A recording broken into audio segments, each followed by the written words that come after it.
studying and haven't had a lot of time to film videos. It's getting very overwhelming, and I thought this would be a fun cross between the two, where I get to study and review, and you get a video and you get to learn about genetics. So that's what we're doing today. I'm going to be teaching you kind of the mechanisms of some different disorders. Today we're specifically going to do chromosome disorders, so like large chromosome issues.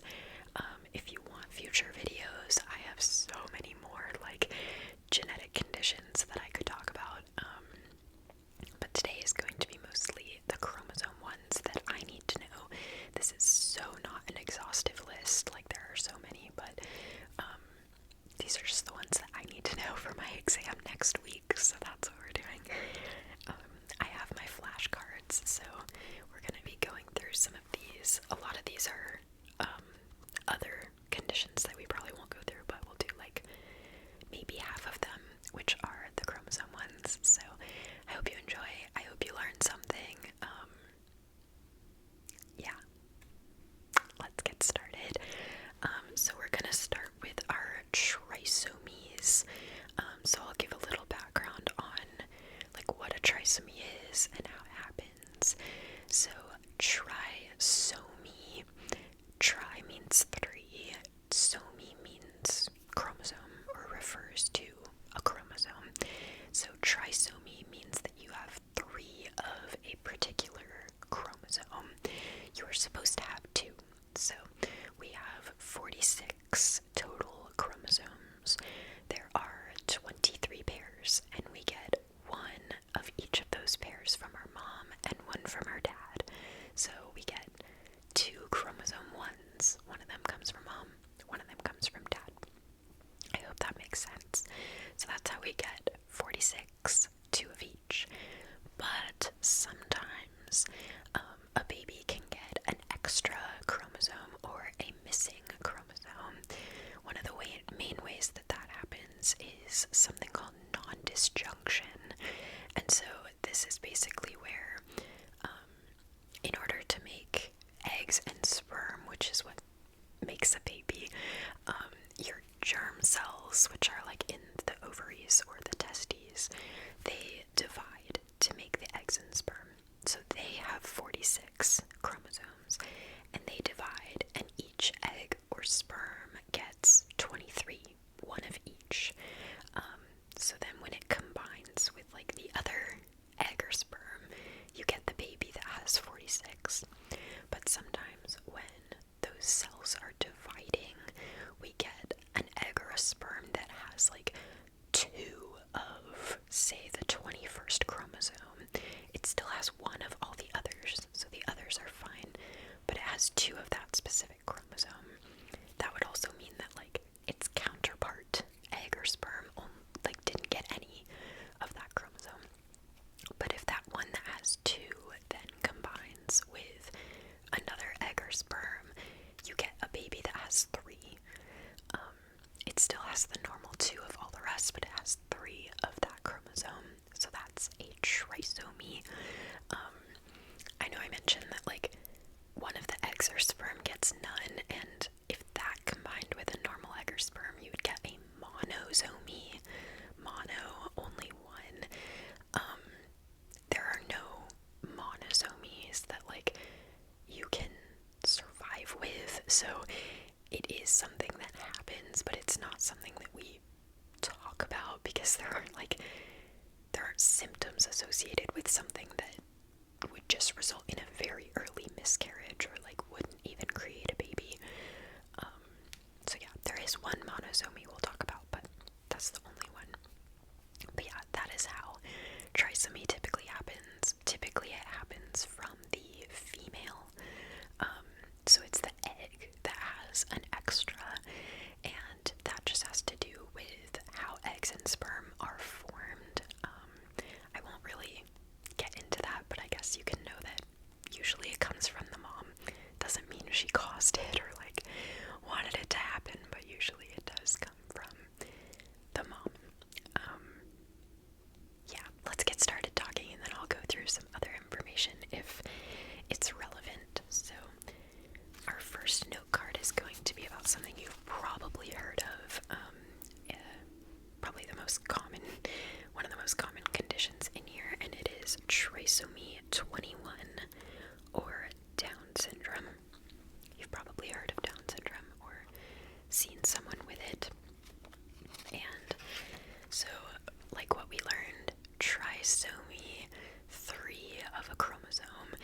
specifically chromosome 21. So 3 of the 21st chromosome. The reason that it's the most common trisomy, or like one that you actually see, is because the 21st chromosome is the smallest one. And so having a third one is not as severe, as detrimental as having a third of a larger chromosome. So it's kind of counterintuitive. Like, trisomy 21 is like the best trisomy because it's the one that people can actually live like long lives with, whereas like trisomy 2, it wouldn't even create a baby. Like, it would be a very early miscarriage, if that makes sense. But trisomy 21 occurs in about 1 in 800 live births, so babies that are born alive. About 94 to 95% of cases are due to what I described, that non-disjunction. 3 to 4% of cases are due to a translocation in one of the parents. So something that can happen is that 2 of your chromosomes will essentially like break and swap some of the material. So like part of chromosome 14 is on chromosome 21 and part of vice versa. And so typically, like, if you have a balanced translocation, that's not an issue because you still have all of the same genetic material. But when you go to create eggs and sperm, create gametes, sometimes they can get an unbalanced number of chromosomes and you can get something like Down syndrome. So I guess that's just what to know, is like some cases are due to a translocation, which I mean, the main way that that affects you is the fact that those parents would be at a higher risk of having another child with Down syndrome, whereas typically, like, it's totally just random chance, and like it would be very, very rare to have 2 children with Down syndrome. But when you do have a translocation, that chance is a lot higher. So the symptoms of Down syndrome, typically babies will have mild to moderate intellectual disability, microcephaly, which is just a small head, microcephaly, a short and broad neck, up slanting eyes, so their eyes will be a little bit up slanted this way, a flattened nose, flattened nasal bridge, a simian crease, which is on your hand, like they just have this one crease across their hand and not another like horizontal crease. That's a common thing. Sandal gap toes, so a larger distance between the first and second toe. Fifth finger clinodactyly, which is when your pinky is bent inward a little bit, kind of like that. They do have a high risk of acute myeloid leukemia, so a lot of babies with Down syndrome will get leukemia. About 50% of them have a congenital heart defect. They have a really high risk for Alzheimer's, actually. Hypothyroidism, hypotonia, which is low muscle tone, brachydactyly, which is short fingers and toes, and small ears and a small mouth. So those are some very common symptoms of people with Down syndrome. Another thing is epicanthal folds is what it's called. So it's like having extra skin around the like inner corner of your eye. So a lot of people are probably pretty familiar with like what someone with Down syndrome looks like, but maybe they don't know how to describe it. A lot of times people will think of their eyes, like that their eyes might look distinctive, and kind of ways that we describe eyes are a little bit upslanted, and there's extra skin around the inner corners of the eyes called epicanthal folds. So that is Down syndrome. Moving on to trisomy 18, or Edwards syndrome. Another trisomy, specifically of the 18th chromosome. This one is a lot more severe. The 18th chromosome is larger, so it definitely causes more issues. Of the babies that are conceived with trisomy 18, only about 5% of them survive until birth. Like, the rest would be miscarriages or stillbirths. And then of the ones that do survive, it's like less than 10% of them that make it to a year old. So it's unfortunately a much more severe condition. Some of the features include hypotonia, low muscle tone, low set ears, so their ears are like farther down on their head. Heart defects are really common. Severe intellectual disability, small size, so they're very small, including a small head and small eyes. One unique thing to trisomy 18 is called rocker bottom feet. So their feet will be like convex, like they curve outward rather than being arched. So that's a unique thing. They can also have club feet, a small jaw, sometimes seizures, and sometimes breathing problems, and then they can have sort of a triangular face. And on ultrasound specifically, when a baby is like seen on ultrasound with trisomy 18, they can often have they call it a strawberry shaped skull. So like, if you think of a strawberry kind of being like big on one side and then more pointed on the other, it's kind of like that on ultrasound. But that is trisomy 18. Next is trisomy 13, or Patau syndrome.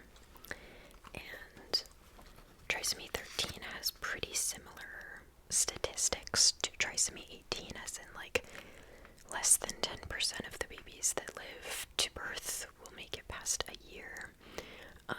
It also has a lot of very similar symptoms to trisomy 18, as do a lot of the like trisomies, chromosome conditions, but some of the unique ones, holoprosencephaly is really common, and that is where the brain fails to divide properly. So like, it doesn't divide into two hemispheres the way that it's supposed to. So what that can cause, like if your brain doesn't divide properly, they can have defects that are like down the middle. So sometimes if it's really severe, they'll have only one eye in the middle, like not two eyes, but one eye in the middle, because it's like, it's almost like your eyes didn't separate properly, so you just got one. They'll also have like cleft lip and palate is really common because of the same thing, holoprosencephaly. So yeah, that is trisomy 13. The next one, let's see, we won't do this one, it's fine. It's pretty rare, but the next one we will do is Klinefelter syndrome. So this one is a trisomy of the sex chromosomes. So I said we have 23 pairs. 22 of those are labeled 1 through 22, and they're the same in males and females. But we also have a pair of sex chromosomes. So females have 2 X's and males have an X and a Y. That's how it's supposed to be.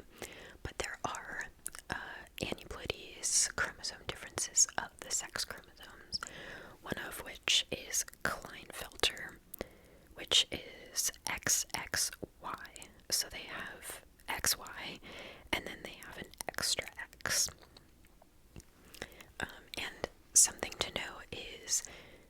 being a male is literally the presence or absence of a Y chromosome. The Y chromosome makes you be a male, and without it, you like default to a female.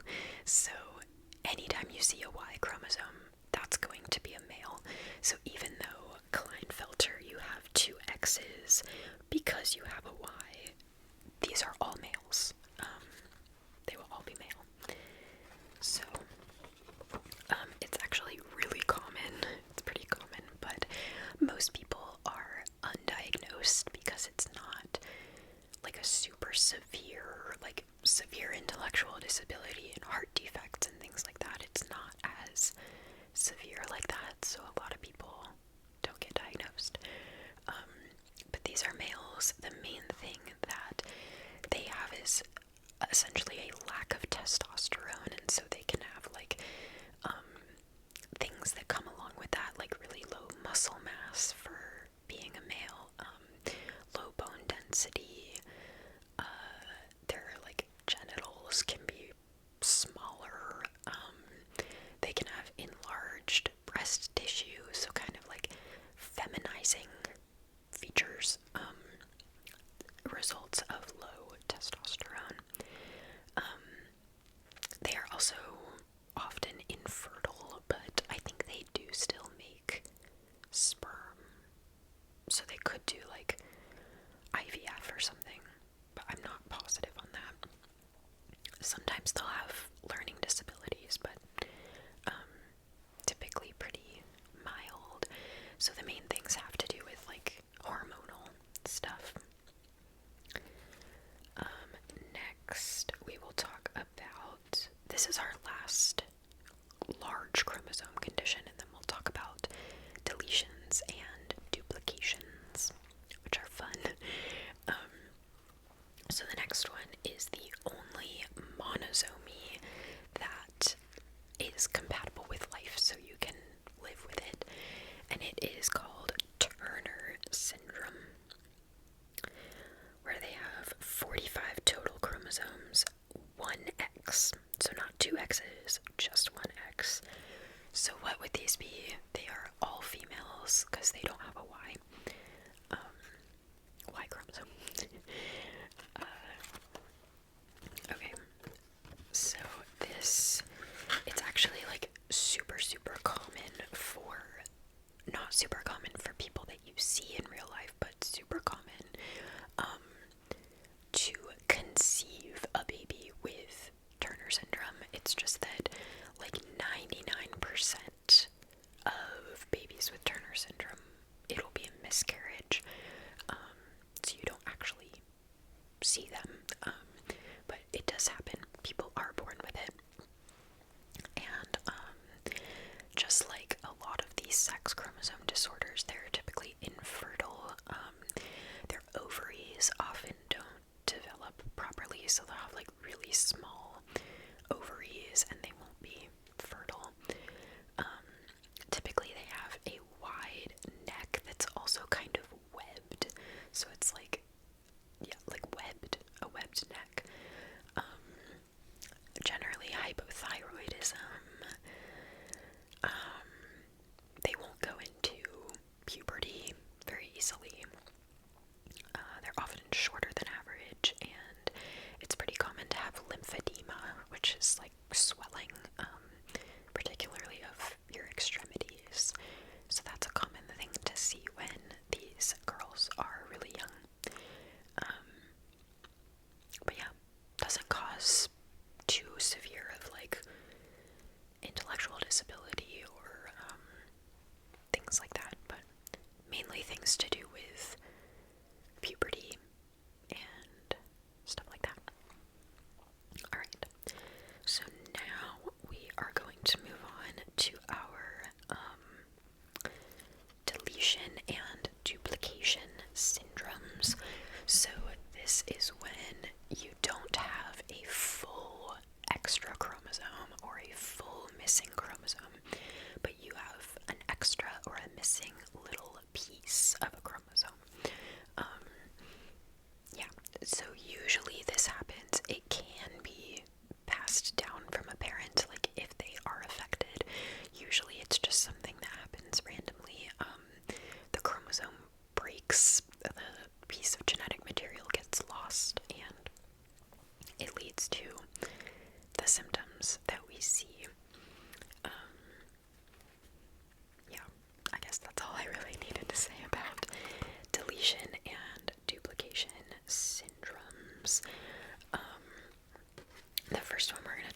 is a pretty common one, and it is called Wolf-Hirschhorn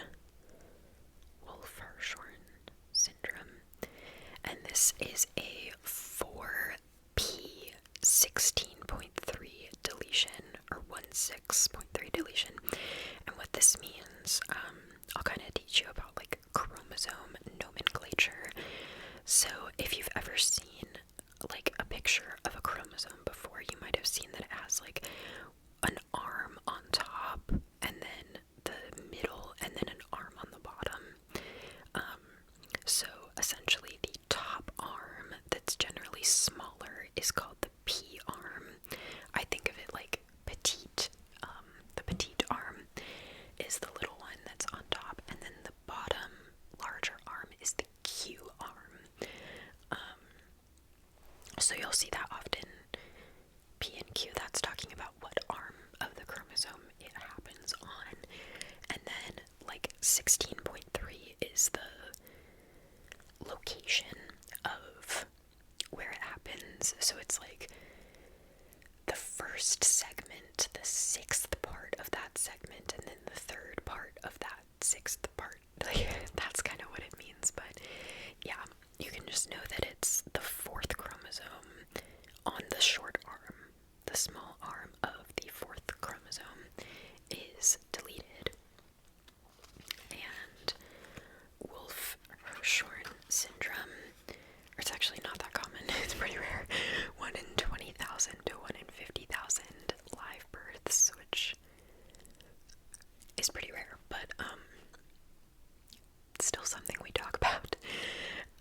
It's associated with intellectual disability, seizures. That's like very, very common for all chromosome conditions, trisomies, deletions, all of that. But some of the more like defining features, I guess, like unique ones, they can have strabismus, which is, God, I always get them mixed up. Strabismus is where your eyes don't focus on the same thing properly. Don't take my word for it, but I think that's right. That they'll, like, your eyes might be crossed or like look in different directions. Your eyes don't like move together or focus on the same thing. And then the other one, this is kind of terrible. Like, I think this is not a way you would want to explain it to a patient, but a way that Wolf-Hirschhorn is known is as Greek warrior helmet syndrome. Because it's said that like their faces look like a Greek warrior helmet. You can look it up.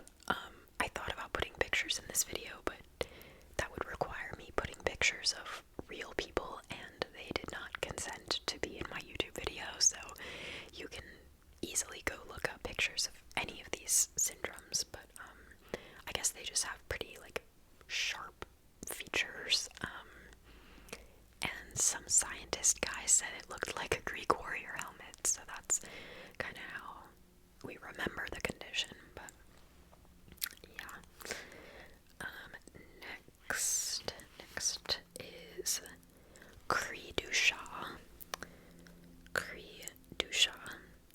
And this is on the P arm of the fifth chromosome, and this just means it's not at a particular location. The deletion can be different sizes for different people, and it's a terminal deletion, so it's on the end of the P arm rather than like somewhere in the middle. So that's why it's just 5p minus. And if you speak French, you would know that Cri-du-chat means cry of the cat, and that is how it was named, because people with Cri-du-chat are said to have a very characteristic cat-like cry. Their cry sounds like that of a cat, particularly when they are born. So that is how it got that name. You can again look that up. Some of the, again, it has like a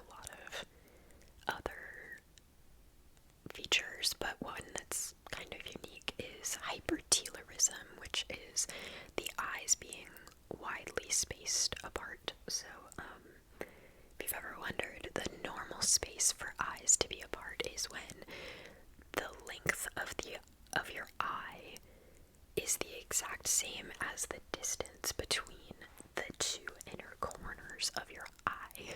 So like the eye distance is, I think mine are normal.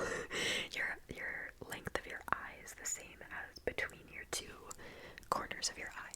So hypertelorism is increased distance between the eyes. Hypotelorism is when they are close together. But yeah, that's cri du chat, cat-like cry is the main thing that I need to remember for that. Okay. And that's about 1 in 20 to 1 in 50,000 live births. 1 in 20,000 to 50,000, not 1 in 20. Okay, the next one is one that I think is really interesting.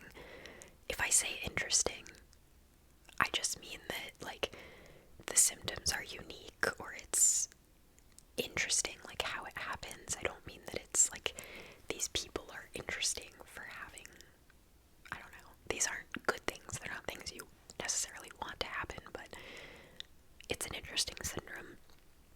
And that is Williams syndrome, which is a deletion of the 7th chromosome on the Q arm, which is the longer arm at this location, 7Q. Okay. And Williams syndrome is about 1 in 10,000 people. And they do have, like, some of the general, like, heart defects, intellectual disability sort of things, but there are some really interesting features of Williams syndrome. One is that they are very friendly. They're, like, overly friendly to people and want to be friends with everybody, which can definitely be a concern. Like, it can be kind of dangerous because if you have a child with intellectual disability and they are overly friendly and want to go up and hug everybody, like, that's kind of a concern for them being taken advantage of. But they generally don't have any, like, stranger danger tendencies, so they're very, very friendly. They generally have an affinity for music, which is interesting. Like, that's interesting. An affinity for music. They have a stellate pattern of the iris, so their iris of their eyes has like a, I don't know, like a star shaped pattern. You can look it up. I don't know how to describe it. They can have infantile hypercalcemia, which is too much calcium in the blood.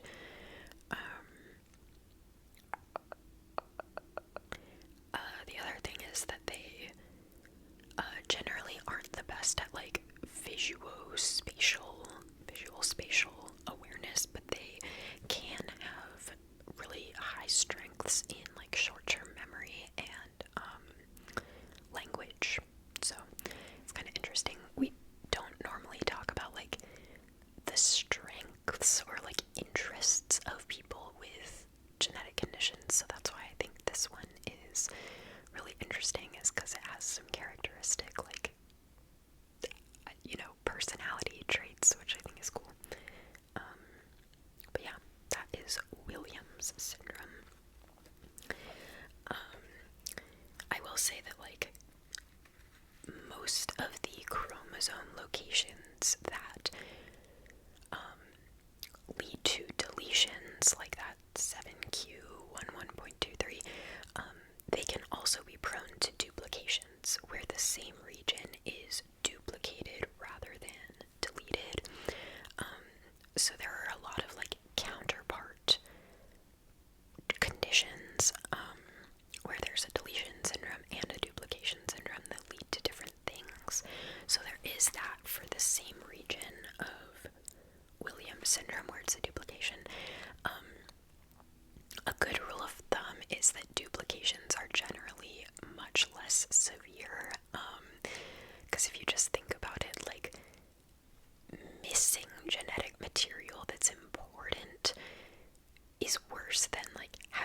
much of it, right? That kind of goes for anything. Like, having too much is better than not enough. So generally, like, the duplication syndromes will have similar characteristics, but they're a lot milder, and they're often like undiagnosed because people sometimes like don't even show symptoms of it. So I'm not really gonna go into a lot of the duplications, but I do have to know them. But I won't really talk about them because most of them don't have super like characteristic features. But the next one is this one. I don't know how you say this.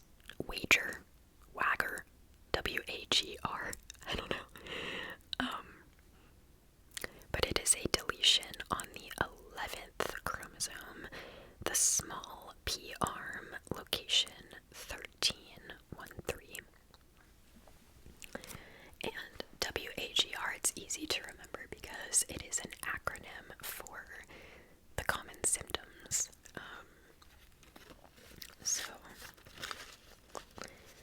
And this one's rare. It's less than 1 in 500,000, which is really rare. But I did write the acronym here. So W stands for Wilms tumor. This is a particular tumor of the kidneys that happens typically in children, and people with this condition are at really high risk of Wilms tumor. And this is because the region that is deleted on that chromosome contains the WT1 gene.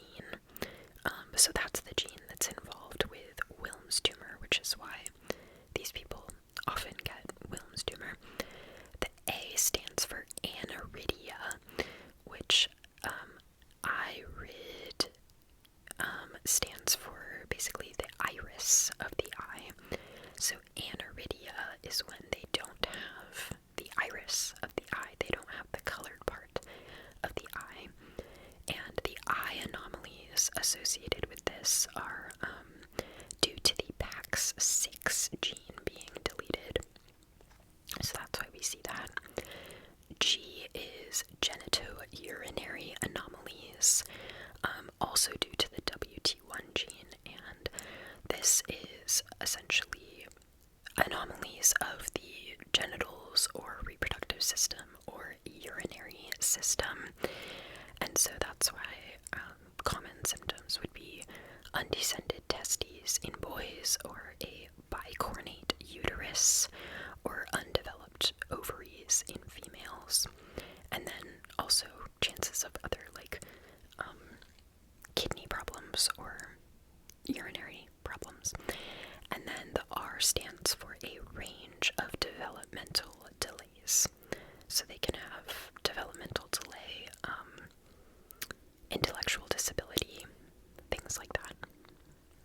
So yeah, we also have other kind of going along with aniridia, other eye conditions. So they can have photophobia, or like sensitivity to light, cataracts, glaucoma, and nystagmus.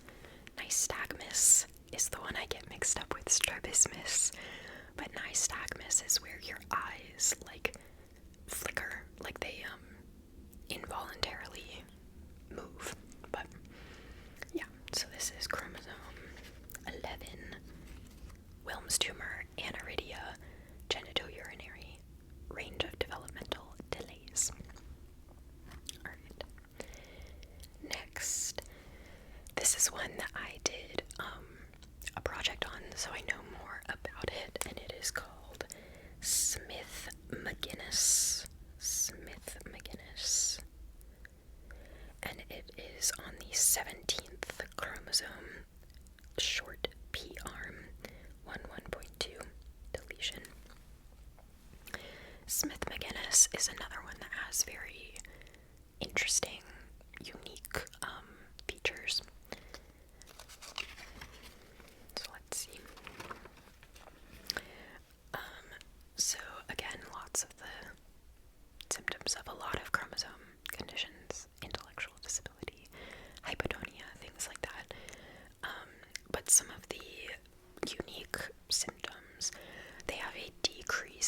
sensitivity to pain and temperature, so lower sensation to those stimuli, pain and temperature.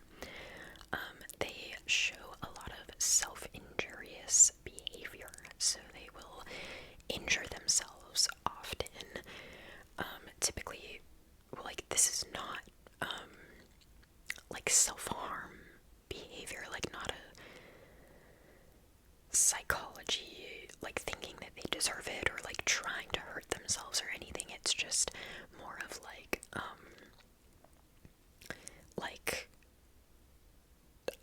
like compulsion, sort of like when in relation to autism, like people STEM, they have certain like repetitive behaviors. So people with Smith-Magenis will often like pull out their hair or yank on their nails or bite themselves or like do other self-injurious things to themselves. We didn't learn why, but to me, I'm thinking that it probably has to do with the decreased sensitivity to pain, because for children, like, the way you learn what to do is, and what not to do, is through pain. Like, you're scared to do certain things because you did it and you fell and you got hurt, and so you don't want to do that again. And so, like, for a baby, they're gonna be curious, they're gonna like stick their fingers in their eyes and their ears, and they're gonna rip off their nails and see what that's like. But because it hurts, they don't do that. So I feel like because of the reduced sensitivity to pain, like, they just do everything that's interesting to them. They're like, okay, I'll bite myself and like do this stuff. I think that might be a reason why. But those are some common things that these people will do. The other one is that they have an inverted circadian rhythm, so their day and night is switched. They will sleep all day and be awake at night. So definitely a unique condition. Usually they're very affectionate despite being like kind of aggressive and impulsive other times.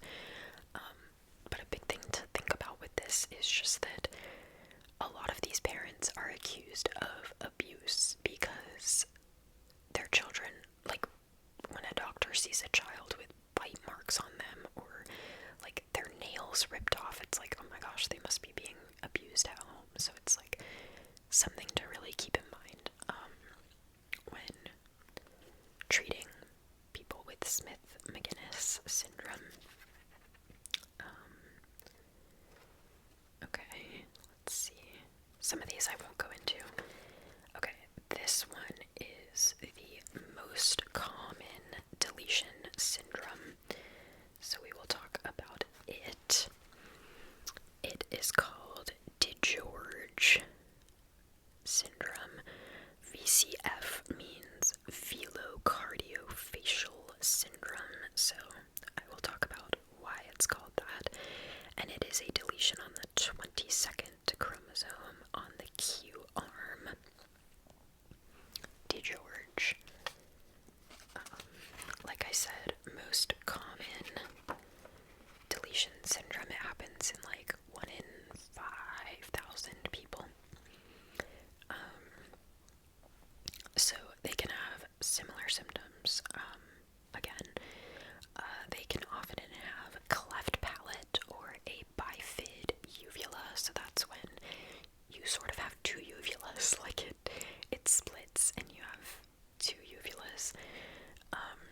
Velopharyngeal insufficiency. This is, I believe, like an issue with the muscle at the back of your palate. Like, it doesn't close properly, so they have palatal issues, but that's where the velocardiofacial comes from. Cardio, they have a lot of heart defects. One thing that's unique to this is that they are at really high risk for schizophrenia. Like a fourth of people with DiGeorge syndrome will get schizophrenia, so that's a unique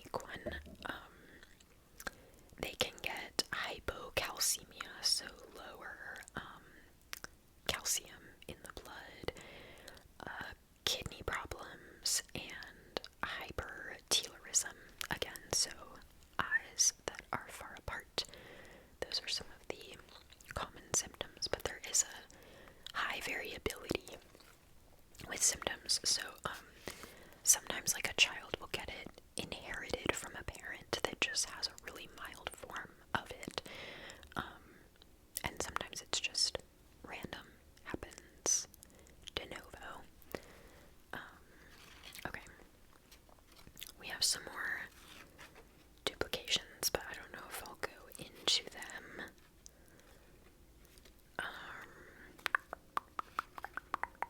Let's see, do I want to do this one? Nah, we'll go into some other syndromes that are interesting. So these are not chromosome. Well, this is a chromosome condition. It is a chromosome condition, so we'll do it. It is called Beckwith-Wiedemann. Beckwith-Wiedemann syndrome. This one, so there are conditions of having extra or missing genetic material, which is what we talked about. These people are not missing genetic material, like they have all of their chromosomes. It is a matter of how they are expressed. So this brings up something called imprinting, which, this is complicated. I don't know if I want to go into this, but it is where so methylation is something where there are like methyl groups that are added to DNA, and when a region of DNA is highly methylated, it gets silenced, so that gene isn't active. This happens throughout our whole genome, but there are specific regions known as imprinting regions where essentially like the chromosome you get from your mom will be methylated, so it's not expressed, and the chromosome you get from your dad will be expressed. And that's how it is in everyone. Like, that's how it's supposed to be. But there are certain conditions where like that imprinting is what's messed up. So you still have the chromosomes, but it's like either I mean, it can be due to a deletion or something, but it's typically like the chromosome that's supposed to be methylated is no longer methylated, and so you get like too much expression of that gene, or vice versa. So that's how we get something called Beckwith-Wiedemann. It's really complex, very complex, but it's on the 11th chromosome. There's like several regions that are involved in it, and yeah, I'm not gonna go through all of that, but it essentially leads to overgrowth. When you have it, there are different causes, like different ways that it can happen, but it all involves this one region on chromosome 11. It just depends, like, what you're missing, what you have extra of. But this is an overgrowth condition, so they will be larger than average. One thing is macroglossia, which is large tongue. Their tongue will be like really, really big and will kind of stick out of their mouth, especially as a baby. Macrosomia, so a large head. Phalloceal is common, which is where their intestines are outside of their body. They are born with their intestines outside of their body, and it's generally covered by like a thin piece of tissue, but it is outside the body, and so that obviously has to be corrected. It can be corrected, which is good, but yeah, their intestines are outside their body. Wilms tumor is also common.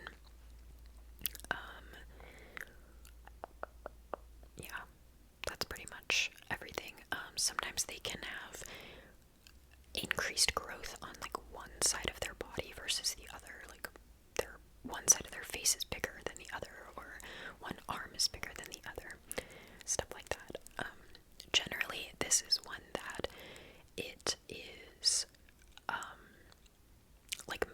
severe in childhood. They will be really, really big babies with a huge tongue and, you know, like all of these issues, but then it, like they, by the time they're adults, they usually are like pretty normal size. So it, yeah.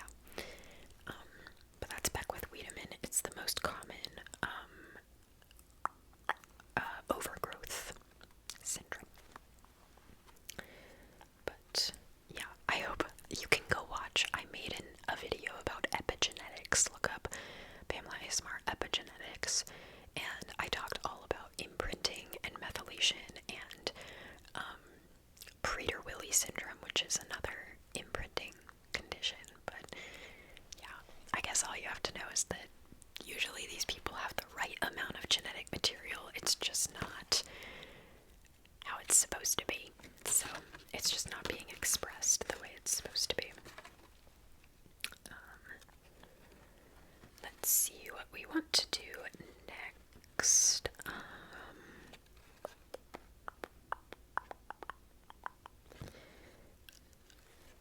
This one is pretty interesting. It is called Proteus syndrome. Proteus. Okay, well, I guess we'll talk about osteogenesis imperfecta next because you saw it. But we have Proteus syndrome. It is really, really rare, like 1 in 10 million rare.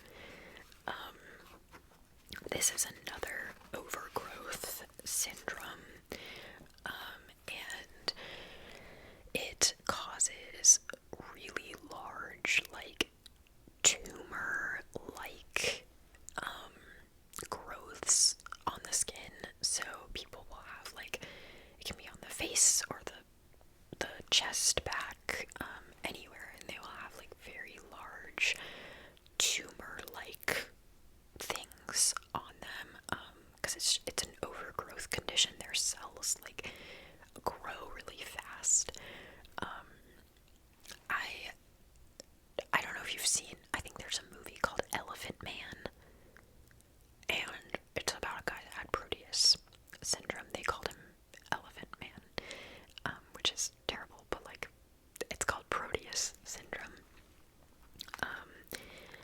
Another thing that's common with that's interesting, and it's like very specific to Proteus syndrome, is these growths. Typically it's like on the soles of the feet and stuff, that they look like a brain. It looks like a brain. Look it up. Look up Proteus syndrome. It looks like a brain. It is like really deep grooves in the skin that forms this structure that looks like the brain on their feet. So that's interesting, but this is really rare, like 1 in 10 million rare. So yeah, that's Proteus. Let's see what we want to do next. I learned about a lot of overgrowth syndromes. Now let's do a couple of skeletal dysplasias. So the first one, which is probably something, maybe you haven't heard the word, but you've probably seen someone with it. It is achondroplasia. Achondroplasia. And this is the most common, or is it the most common? I don't know, but it's dwarfism, the most common dwarfism. So, yeah. And it is about 1 in 15,000 people, so it's relatively common. It's also with like social media and places where you can get together with people that are a lot like you. I think it's becoming more common for two people with achondroplasia to get together and have children, and a lot of times their children also have achondroplasia. So, yeah. But it is due to mutations in the FGFR3 gene.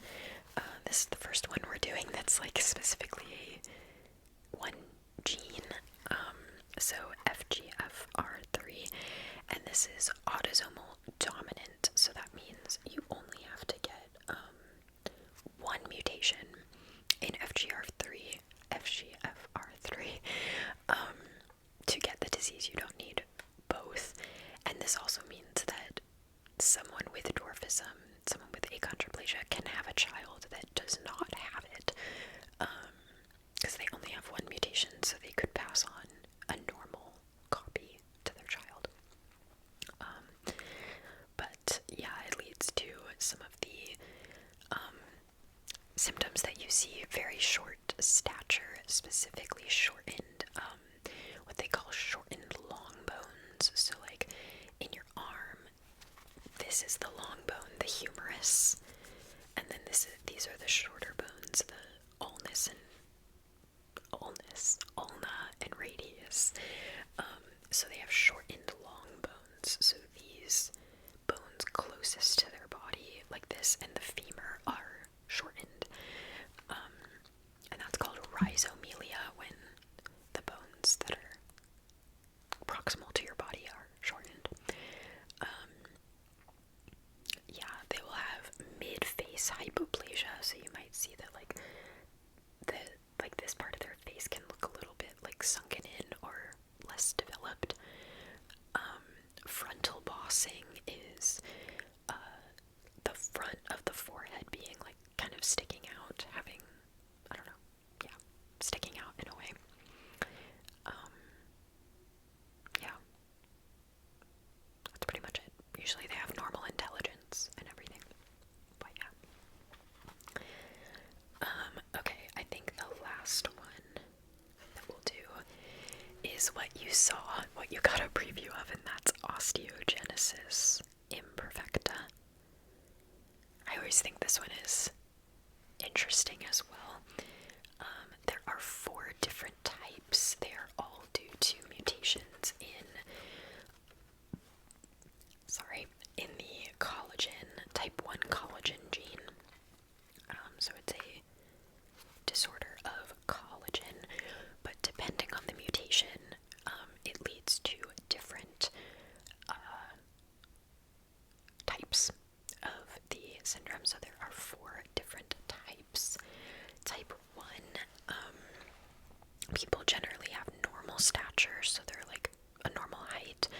It's common to have hearing loss, and then it's common to have blue sclera, which your sclera is the white of your eye, and so people with osteogenesis imperfecta often have the whites of their eyes are like a bluish tint.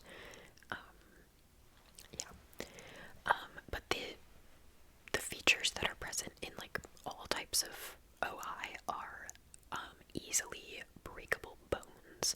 So they have brittle bones, and they will break bones very, very, very easily. Like break a bone all the time. Yeah, but type 1, they have normal stature.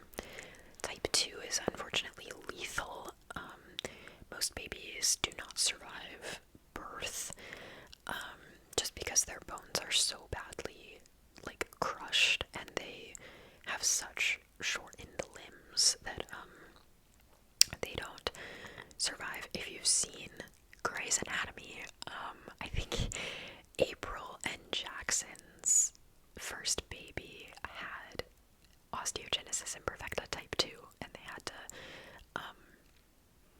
they like delivered him early and he passed away. So if you remember that, spoiler if you haven't seen it. Type 3, they have very short stature and teeth issues, so they're like enamel of their teeth will be malformed, something to keep in mind for dentists. And then type 4, they sometimes are like shorter than average, sometimes not as much. Sometimes they have hearing loss, sometimes they have teeth issues. It's just all of the types have easily breakable bones. So yeah, so typically they'll have like a lot of fractures even in the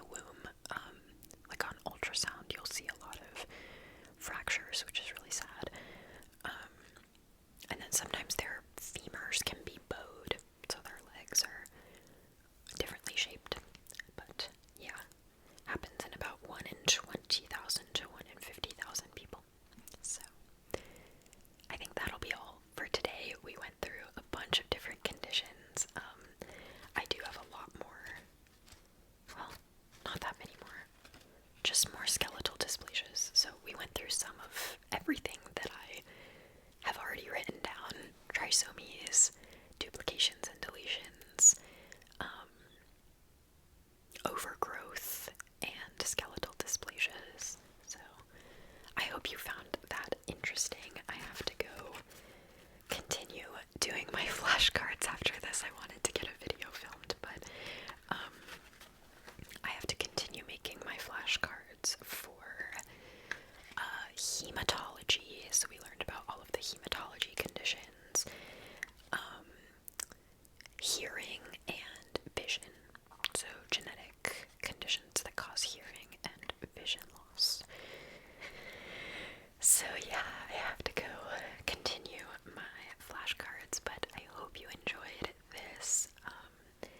Maybe you learned something. Literally the main reason for this was to reinforce it for myself, and I got that out of this, so that's the main thing that we were going for. And I hope you got some relaxation out of it, or I hope that you learned something from it. That would be even better, a win-win. So yeah, I'm very tired. I talked a lot in this video and I talked fast, so I'm done. But yeah, thank you guys. Thank you for watching this video, and I will see you next time. See you after my exam. Wish me luck.